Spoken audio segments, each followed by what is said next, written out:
રાજુલા નજીક ડાયપરના કારખાનામાં ભીષણ આગ લાગવાનો બનાવ બન્યો છે। શોર્ટ સર્કિટના કારણે આ આગ લાગ્યાનું અનુમાન સેવવામાં આવી રહ્યું છે। ભીષણ આગથી કારખાનાની દિવાલ ધરાશાયી થઈ છે।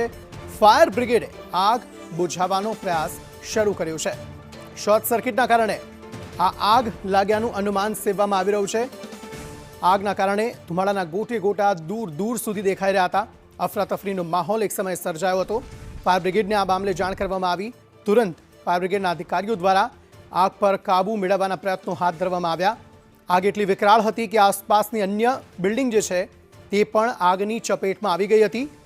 ડાયપર બનાવવામાં આવતું હતું આ કારખાનામાં અને તેમાં શોર્ટ સર્કિટના કારણે આગ લાગવાનો બનાવ બન્યો છે।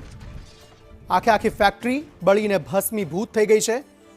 કોઈ વ્યક્તિ ઇજાગ્રસ્ત થયું છે કે જાનહાનિ થઈ છે તેને લઈને હજી સુધી કોઈ સમાચાર નથી, પરંતુ અફરાતફરીનો માહોલ એક સમયે ચોક્કસ સર્જાયો હતો જ્યારે ભીષણ આગ અહીં આ ફેક્ટરીમાં આ કારખાનામાં લાગી હતી। કારખાનાની એક દિવાલ જે છે તે પણ ધરાશાયી થઈ હતી। મોટી સંખ્યામાં લોકો આસપાસ અહીં આવી ગયા હતા। ફાયર વિભાગને આ મામલે જાણ કરવામાં આવી હતી અને તેમણે તુરંત આવીને આગ પર કાબૂ મેળવવાના પ્રયત્નો હાથ ધર્યા હતા।